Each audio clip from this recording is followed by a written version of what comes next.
प्रस्तुत कविता शिवमंगल सिंह सुमन द्वारा रचित है।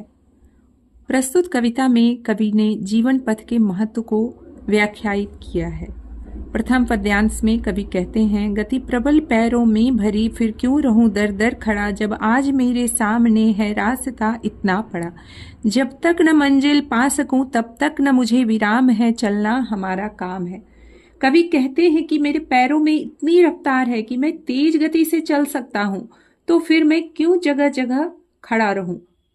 जब तक मुझे मंजिल नहीं मिल जाती तब तक मेरी गति को विराम नहीं मिलेगा। सदैव चलना ही मेरा काम है। कवि कर्म करने की प्रवृत्ति को प्रमुख मानते हुए कहते हैं कि हमें कर्म करना चाहिए, हार कर नहीं बैठना चाहिए।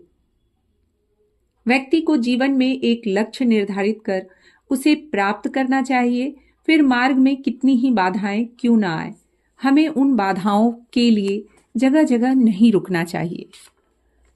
द्वितीय पद्यांश में कवि कहते हैं कि हमें अपने सुख दुख में परस्पर आदान प्रदान की भावना रखनी चाहिए। राह में चलते हुए हमें स्वयं कुछ कहना भी चाहिए और दूसरों की सुननी भी चाहिए। इससे मन का बोझ कम हो जाता है। राह में चलते हुए सभी राही कहलाते हैं, इसलिए हम अपना परिचय क्या दे सकते हैं। राही हमारा नाम है और सदा चलना ही हमारा काम है। राही की पहचान ही सदैव मार्ग पर चलते रहने से है, रुकना उसका काम नहीं है। तृतीय पद्यांश में कवि कहते हैं कि मनुष्य का जीवन अपूर्ण है, क्योंकि वह कभी कुछ पाता है तो कभी कुछ खोता है। कभी उसका जीवन आशाओं से परिपूर्ण है तो कभी उसका जीवन निराशाओं से घिरा है।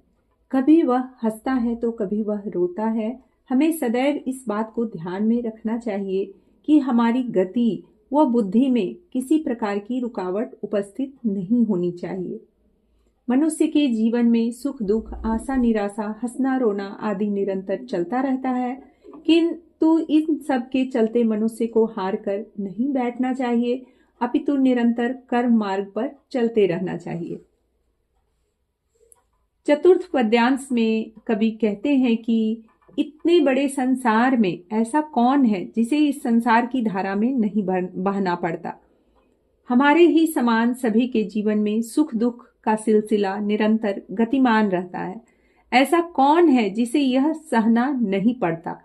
फिर मैं बेकार ही क्यों अपने दुखों व परेशानियों के लिए ईश्वर को दोषी ठहराऊं।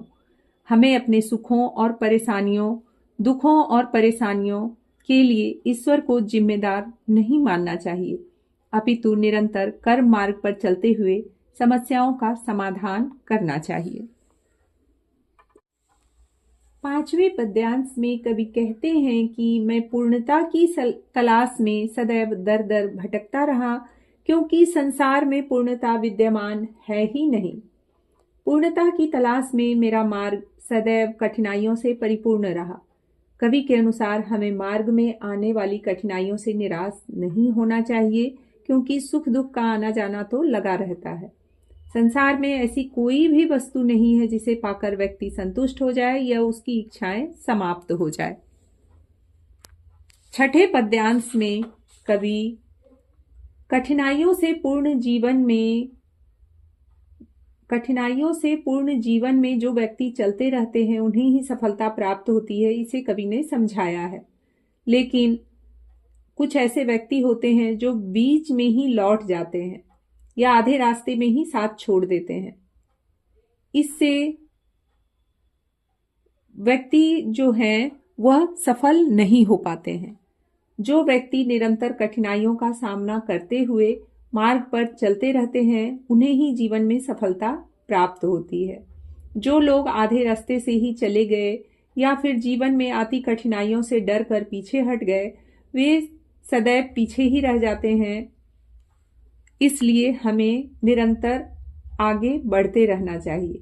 जीवन का सुख उन्हें ही प्राप्त होता है जो सदैव जीवन में आगे बढ़ते रहते हैं।